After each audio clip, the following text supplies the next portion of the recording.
Sebentar,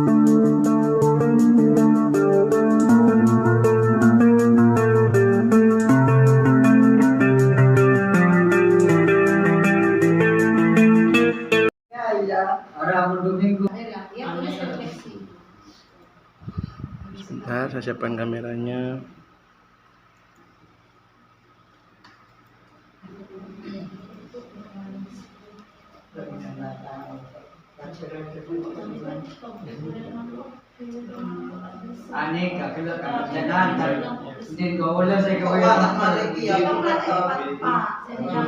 Assalamualaikum warahmatullahi wabarakatuh.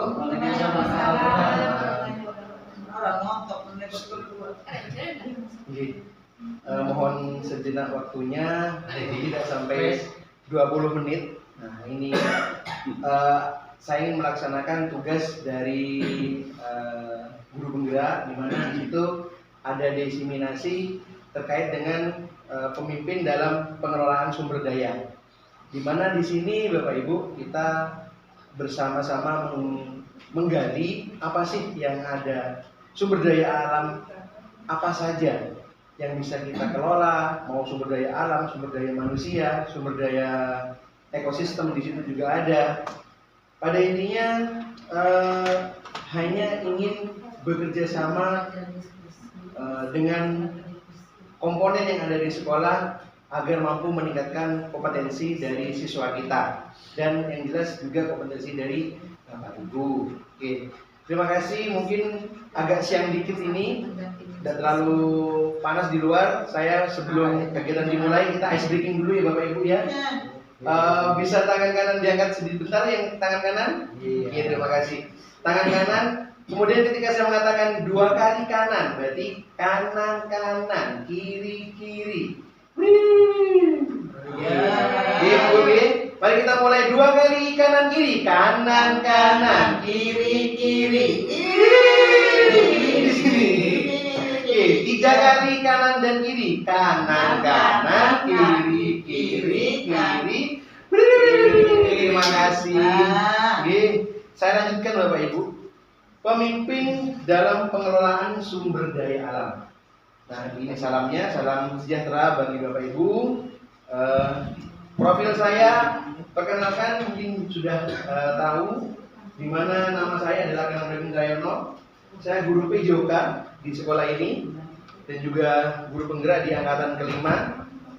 Banyak hal yang saya dapat Bapak Ibu di guru penggerak ini, dan alhamdulillah perubahan itu saya rasakan sendiri sekarang. Sudahkah kita mengenal diri kita sebagai SMPN 1 Kendi? Kalau memang Bapak Ibu sudah mengenal apa sih SMPN 1 Kendi itu, seperti apa sih sekolah kita ini? Mungkin Bu Yeti bisa menyampaikan, Ibu kenal dengan sekolah kita? Ibu sudah tahu sekolah kita ini bagaimana secara bangunan? Oh, terlihat bangunannya ada lab dan sebagainya.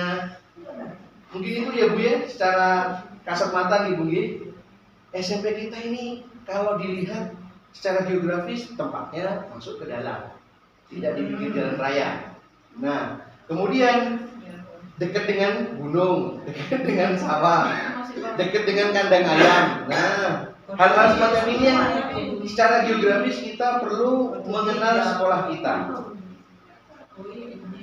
Selanjutnya, apabila kita sudah mengenal sekolah kita, berarti di situ ada faktor abiotik dan biotik, Ibu Bapak. Apakah faktor biotik dan faktor abiotik itu? Ekosistem biotik adalah ekosistem yang terdiri dari makhluk hidup.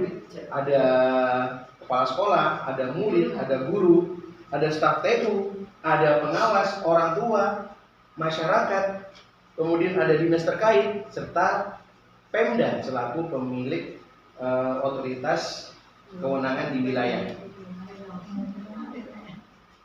Selanjutnya, ekosistem abiotik, yaitu faktor yang termasuk ekosistem biotik ini adalah sistem keuangan, di mana di sini mungkin Bu Yeti bisa menjelaskan, Bu, sistem keuangan di sini berasal dari mana, pengelolaannya bagaimana? Monggo Bu.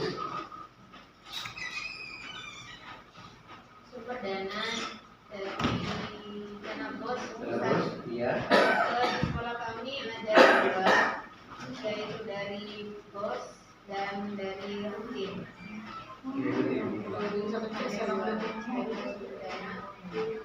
Apakah tidak ada dana kemitraan sekolah? Tidak ada. Kenapa tidak ada?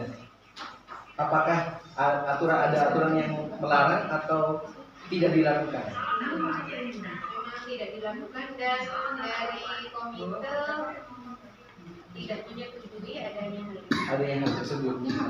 Bagaimana jika sumber keuangan kegiatan siswa itu diperoleh dari siswa itu melakukan iuran secara mandiri dan tanpa paksaan? Apakah itu juga boleh? Boleh kalau tanpa paksaan dan tidak ada nominal yang disebutkan. Jadi seperti sumbangan, tidak berupa uang, tidak boleh diuangkan, tidak boleh dinominalkan. Tidak boleh dinominalkan. Termasuk rekreasi, perpisahan, apakah juga bagian dari itu? Sama, terima kasih penjelasannya. Yang selanjutnya adalah sarana dan prasarana. Mohon bantuan dari Bapak Abdul Jalal untuk menjelaskan sedikit saja, Pak, terkait tentang sarana prasarana di sekolah kita, Pak. Ya, sarana di sekolah kita pertama secara garis besar dibagi dua. Yang pertama sarana untuk ibadah, yang kedua untuk pengembangan pembelajaran. Jadi untuk sarana ibadah sudah ada musola, di sana sudah ada Al-Quran dan lain-lain. Kemudian sarana untuk pengembangan di sekolah itu ada komputer dan lain-lain. Secara ringkas seperti itu. Siap, terima kasih Bapak. Kemudian saya lanjutkan.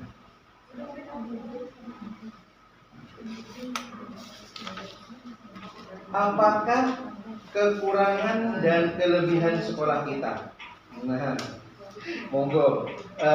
Saya butuh Bu Mimi. Bu Mimi. Mohon saya diberi sebuah statement terkait kira-kira apa kelebihan serta kekurangan sekolah kita.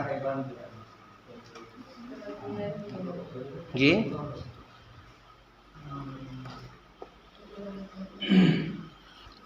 Monggo Ibu. Tidak apa-apa kita paparkan karena kita berusaha menentukan aset, Bu. Aset yang bermanfaat bagi kita, bagi siswa kita. Kelebihannya Lahan luas. Kemudian Siswa banyak nggih, Bu nggih? ya, siswanya juga Sumber daya siswa nggih. Kemudian banyak pohon juga karena Kondisi alam, lingkungan alam nggih. jadinya banyak tanaman gitu. Dan tanaman itu juga bermanfaat untuk SMP. Sekolah kita nggih. Ya, SMP itu sendiri. Kemudian di samping itu juga kekurangannya ya karena banyak pohon tentu saja Banyak tantangannya sampah. sampah. Oke. Banyak sampah kekurangannya. Oke. Monggo Pak Nur Hadi. Baik, itu boleh kekurangan dan kelebihan itu boleh dari manajemen kerja, boleh dari sarana prasarana, boleh dari kondisi geografis. Monggo Bapak. Kelebihannya saya kira sarananya banyak lebihnya ya. Nggih. Yang disampaikan oleh Pak Jadul ada musola, kemudian ada sarana untuk ke sekolah, kemudian bahkan apa namanya IT kita juga lebih. Buktinya kita mempunyai 2 lab komputer, kemudian sarana belajar saya kira juga cukup. Hanya mungkin kekurangannya adalah terutama untuk Bapak Ibu guru ini masih belum semuanya memanfaatkan seperti LCD, ini masih belum semuanya mau memanfaatkan, padahal LCD kita banyak itu Kemudian kekurangannya lagi Bapak Ibu guru juga masih kurang mau ya, untuk belajar bagaimana mengembangkan dirinya terkait dengan pengembangan IT. Sementara di sekolah kita juga wifi-nya, jaringan internetnya sudah Kuat ya Pak ya. kuat dan cukup. Siap. Kemudian terkait dengan musola, mungkin pemanfaatannya yang belum maksimal. Ya, sehingga untuk sholat saja anak-anak masih perlu dijaga. Selain itu apa lagi ya? Sementara itu saja Pak. Siap Bapak. Terima kasih.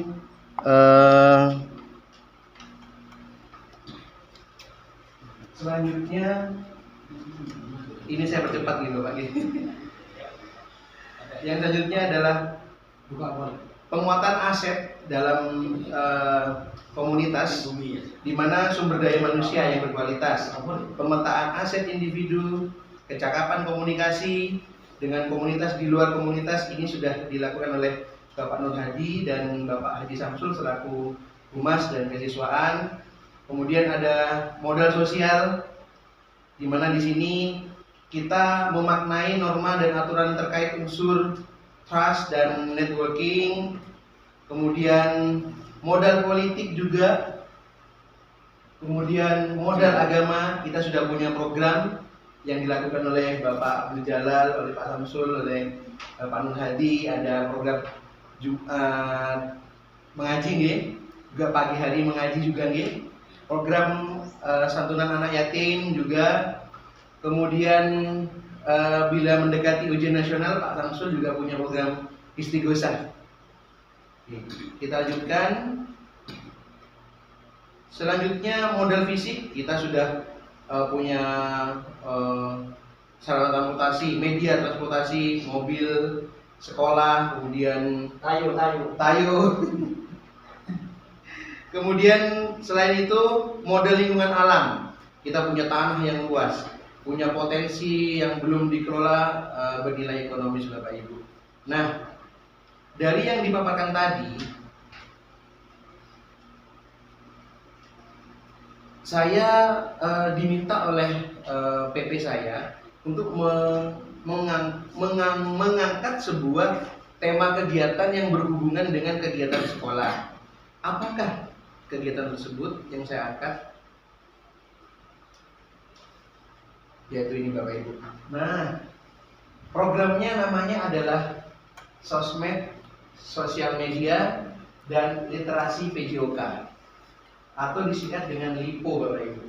Tujuan program ini adalah menguatkan interaksi sosial warga sosial di sekolah dengan secara positif, arif, bijaksana melalui program sosial media dan LIPO. Alhamdulillah LIPO ini juga terkoneksi ke MGMP PJOK Pak dan Bapak Ibu sekalian. Latar belakangnya adalah pemanfaatan sosial media YouTube sebagai media siar sekolah, mewadahi minat siswa yang ingin membuat buku antologi dan buku solo. Pembentukan tim sosmed dan LIPO diharapkan mampu memecah kebiasaan siswa yang senang main game. Kemudian teman-teman dari pihak komunitas penerbit juga sudah datang ke sekolah. Mas Taufik kemarin itu kita diminta lebih aktif siswa membuat buku antologi Pak. Nah, di mana koneksinya, sinergitasnya ketika bicara antologi? Antologi kan biasanya guru bahasa Indonesia. Nah, PJOK kok ngurusi antologi? Bukan itu Pak start awalnya Bapak Ibu. Yaitu dimulai dengan kelas saya dulu membuat antologi, baru di semester 2 besok anak-anak akan membuat antologi PJOK, mapel PJOK yang berisi kegiatan-kegiatan yang ada selama satu semester di semester 2 Bapak Ibu. Nah, program ini Bapak Ibu akan berjalan apabila saya juga didukung oleh Bapak Ibu sekalian. Mohon kedepannya program-program ini seperti Bu Mimi di perpustakaan, produk dari buku-buku anak-anak nanti bisa mengisi di perpustakaan. Nah, itu salah satu manfaat program yang bisa dirasakan nantinya, Bapak Ibu. Sekali lagi, saya secara personal sebagai guru penggerak mohon dukungan dari Bapak Nur Hadi, Bapak Samsul, Bapak Jalal di Warawaka, kemudian di Bapak Ibu guru sekalian. Itu aja Bapak yang bisa saya sampaikan. Terima kasih. Assalamualaikum warahmatullahi wabarakatuh. Waalaikumsalam. Tinggal selanjutnya saya NTM.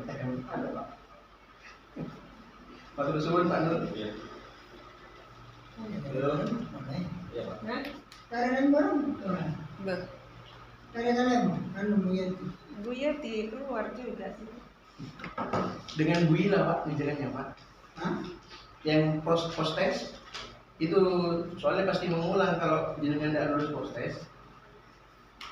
Supaya nggak Mengulang. Saya kemudian Nggak tahu ya Pak, nanti Pak Ube Pak yang apa namanya yang tahu anunya itu apa Hasilnya? narasumbernya itu Pak. Ya. Nanti lah. Oh ya, sama. Dari 10 ini 5. Lah karya